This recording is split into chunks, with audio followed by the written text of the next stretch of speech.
Hello Bengaluru, ಎಲ್ಲರಿಗೂ ನಮಸ್ಕಾರ. ಒಂದು ಕಾಲದಲ್ಲಿ ನಮ್ಮ ಬೆಂಗಳೂರು ಒಂದು ಸಣ್ಣ ಪಟ್ಟಣವಾಗಿತ್ತು. ಈಗ ಬೃಹತ್ ಬೆಂಗಳೂರಾಗಿ ಬೆಳೆದು ನಿಂತಿದೆ ಮತ್ತು ಕರ್ನಾಟಕ ರಾಜ್ಯದ ರಾಜಧಾನಿಯಾಗಿದೆ. ಬೆಂಗಳೂರನ್ನು ಗಾರ್ಡನ್ ಸಿಟಿ, ಐಟಿ ಹಬ್ ಹಾಗೂ ಸಿಲಿಕಾನ್ ವ್ಯಾಲಿ ಆಫ್ ಇಂಡಿಯಾ ಎಂದು ಕರೆಯುತ್ತಾರೆ. ಬೆಂಗಳೂರು ಸುಮಾರು 67,000 ಐಟಿ ಖಾಸಗಿ ಕಂಪನಿಗಳು ಹಾಗೂ ಬಿಇಎಲ್, ಬಿಎಚ್ಇಎಲ್, ಎಚ್ಎಎಲ್, ಬಿಇಎಂಎಲ್ ನಂತಹ ಸಾರ್ವಜನಿಕ ವಲಯ ಕಂಪನಿಗಳಿಗೆ ತವರಾಗಿದೆ.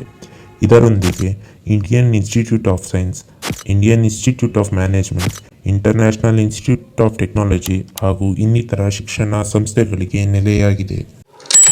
ವಿಡಿಯೋ ಶುರು ಮಾಡುವ ಮುನ್ನ ನೀವು ನಮ್ಮ ಕುಕಿ ಕ್ರಿಯೇಷನ್ಸ್ ಚಾನಲ್ಗೆ ಹೊಸಬರಾಗಿದ್ದರೆ ಸಬ್ಸ್ಕ್ರೈಬ್ ಮಾಡಿ ಹಾಗೂ ಬೆಲ್ ಬಟನ್ ಒತ್ತಿ ಮತ್ತು ವಿಡಿಯೋ ಇಷ್ಟ ಆದರೆ ಒಂದು ಲೈಕ್ ಮಾಡೋದನ್ನು ಮರೆಯಬೇಡಿ. ಬೆಂಗಳೂರು ಭಾರತದ 3ನೇ ಅತಿ ಹೆಚ್ಚು ಜನಸಂಖ್ಯೆ ಹೊಂದಿರುವ ನಗರವಾಗಿದೆ.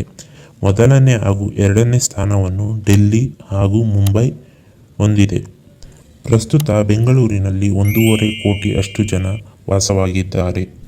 ಆದರೆ 1971ರಲ್ಲಿ ಬೆಂಗಳೂರು ಕೇವಲ 16.2 ಲಕ್ಷ ಜನಸಂಖ್ಯೆ ಹೊಂದಿರುವ ಒಂದು ಸಣ್ಣ ಪಟ್ಟಣವಾಗಿತ್ತು. 1981ರಲ್ಲಿ 29.2 ಲಕ್ಷ ಜನಸಂಖ್ಯೆಗೆ ಏರಿಕೆಯಾಗಿತ್ತು. ಹಾಗೆ 1991ರಲ್ಲಿ 41.3 ಲಕ್ಷಕ್ಕೆ ಹಾಗೂ 2001ರಲ್ಲಿ ಜನಸಂಖ್ಯೆಯು 56.7 ಲಕ್ಷಕ್ಕೆ ಏರಿಕೆಯಾಗಿತ್ತು. ಇದರೊಂದಿಗೆ 1971ರಿಂದ 2001ರೊಳಗೆ ಅಂದರೆ ಕೇವಲ 3 ದಶಕದಲ್ಲಿ 250% ಅಂದರೆ 2.5 ಪಟ್ಟಷ್ಟು ಏರಿಕೆಯಾಗಿತ್ತು. ಬೆಂಗಳೂರಿನ ಜನಸಂಖ್ಯೆಯ ಹೆಚ್ಚಳದಿಂದ ವಾಹನಗಳ ಸಂಖ್ಯೆಯೂ ಹೆಚ್ಚಳವಾಗಿತ್ತು. ಇದರಿಂದಾಗಿ ಬೆಂಗಳೂರಿನಲ್ಲಿ traffic jam, noise pollution, air pollution ಹಾಗೂ ಪಾರ್ಕಿಂಗ್ ಸಮಸ್ಯೆಗಳು ಹುಟ್ಟಿಕೊಂಡವು.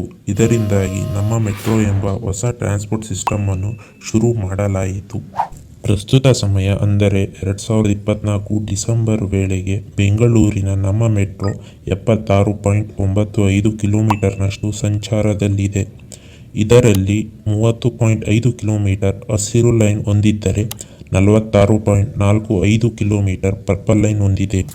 ಇನ್ನು ನಮ್ಮ ಮೆಟ್ರೋದ ಇತಿಹಾಸ, ಮುಂಬರುವ ಪ್ರಾಜೆಕ್ಟ್ಗಳು ಹಾಗೂ ಫ್ಯೂಚರ್ ಡೆವಲಪ್ಮೆಂಟನ್ನು ಕುರಿತು ನಮ್ಮ ಚಾನೆಲ್ನಲ್ಲಿ ಈಗಾಗಲೇ ವಿಡಿಯೋಗಳಿವೆ.